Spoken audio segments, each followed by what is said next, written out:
You completed the didactic portion of PT school and you're about to start your internship. You're excited, but a small or maybe even a large part is freaking out about doing well on your clinical. Well, fear not. It depends. I know, it's a favorite phrase every student and clinician wants to hear. So this podcast is here to help. Welcome to the It Depends podcast, the podcast that answers the burning questions of the curious and driven physical therapist. This podcast is a deep dive into clinical and professional topics in the field of physical therapy, providing actionable tools and strategies early professionals and students can use to be impactful in the field of physical therapy.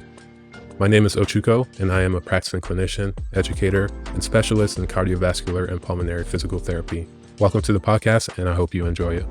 On this episode, I want to visit a study by Hayes et al. That was published in 1995. Now, don't skip yet.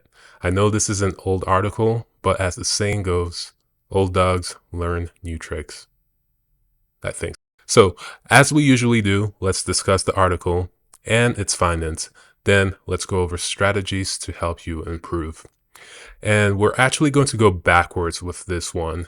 I want to actually start first with limitations of the study.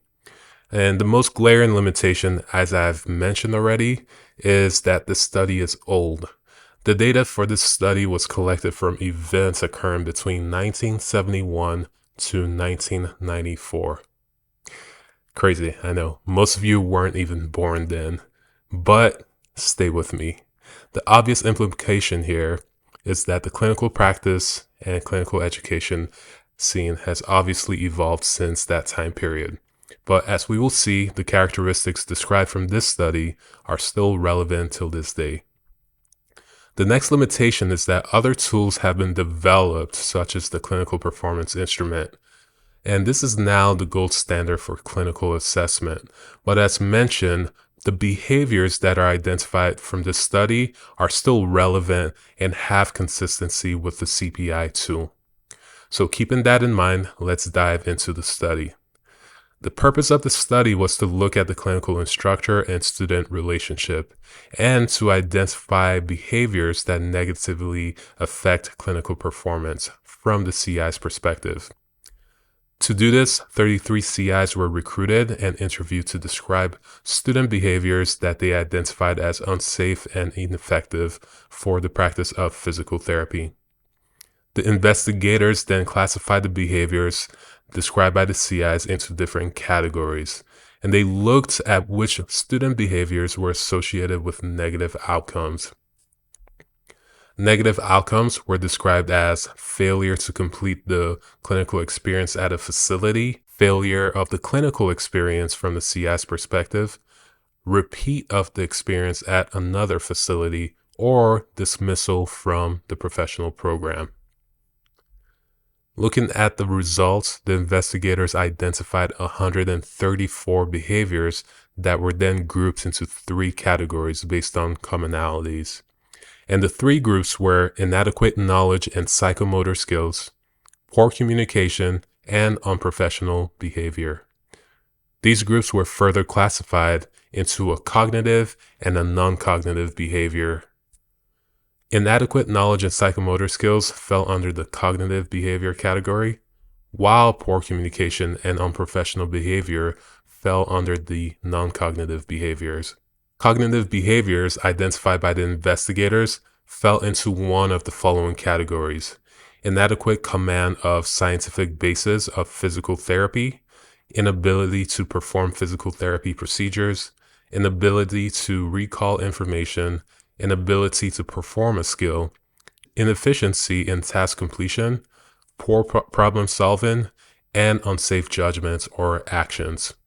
Behaviors identified for poor communication included inappropriate nonverbal behavior, inappropriate interactions with patients and colleagues, and inappropriate response to feedback. And behavior identified for unprofessionalism included poor stress management, poor work ethic, not accepting responsibility, commitment to learning that's lacking, and not recognizing limits and lack of common sense. So as you can see, some of these behaviors are very subjective, whereas some of them are more objective. and that's going to be the objective ones are going to be your cognitive behaviors. When looking at how CIs responded to these behaviors, the investigators determined that cognitive behaviors were 5 times more likely to be identified and addressed by CIs compared to non-cognitive behaviors. Also, 8 out of the 40 students discussed by the CIs had negative outcomes. So 8 students had negative outcomes that we described already out of all the 40 students that the CIs spoke about. And regardless of whether feedback was given to these students or not, these students with negative outcomes did not change their behaviors. And then for 7 out of the 8 students, their negative outcome was due to inadequate knowledge and psychomotor skills. So if you remember, that's your cognitive behavior category. And then 3 out of the 8 students with negative outcomes were actually dismissed from their professional program due to persistent issues. 2 of the 3 students were dismissed due to inadequate knowledge and skills. That's the cognitive behavior once again. And the other students were dismissed due to poor communication in combination with unprofessional behavior. So cognitive behavior is likely what will get you in trouble during your clinicals, just to summarize what all of that means. And as for the students, they saw that positive outcomes were associated when the students changed their behaviors.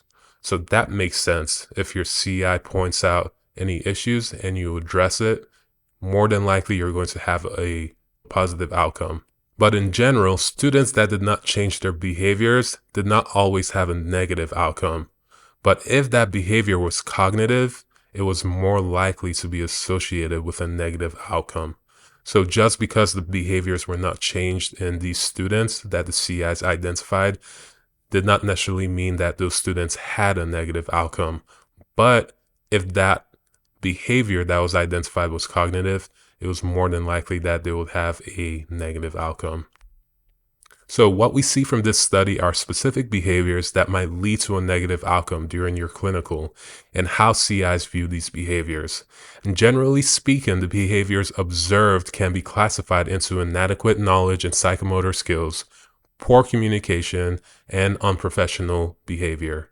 The big takeaway from the study is that a lack of cognitive skills will likely cause you to have issues with your CI and possibly lead to negative outcomes. And even though the non-cognitive behaviors did not always lead to negative outcomes, they were important enough to leave an impression on the CIs. So my take-home advice for you as you go into the clinic is this. 1. There is no right or wrong, just execution. I know there might be a situation where you feel you're right, but you need to let go of that mentality. Execute and move on, as long as the situation does not infringe on your values or ethical practice. Number 2, you are not in control. Just like standardized tests, you are testing to the examiner. Again, it does not matter what you think is right. It matters what the examiner thinks is correct. Now, if you and your CI have a relationship that gives you more freedom of expression and the ability to direct your experience, great. If not, execute, move on. Number 3, immerse and learn. The clinical internship portion of your training is to learn. Keyword here, learn. So, when faced with an opportunity, a challenge, a stressor, or an achievement, learn from it. Obviously, the hardest will be when faced with a challenge because naturally it's going to be stressful. You might have contentions with it. But regardless of if you like it or not, learn and move on. Invest in understanding the learning objectives and knowing what your CI is looking for, and be open to any learning experiences that may come up. Actually put in effort to learn and master the objectives and do so enthusiastically. If your CI is manual based but you don't care for manual interventions, it doesn't matter. Use that opportunity to improve your manual skills and learn.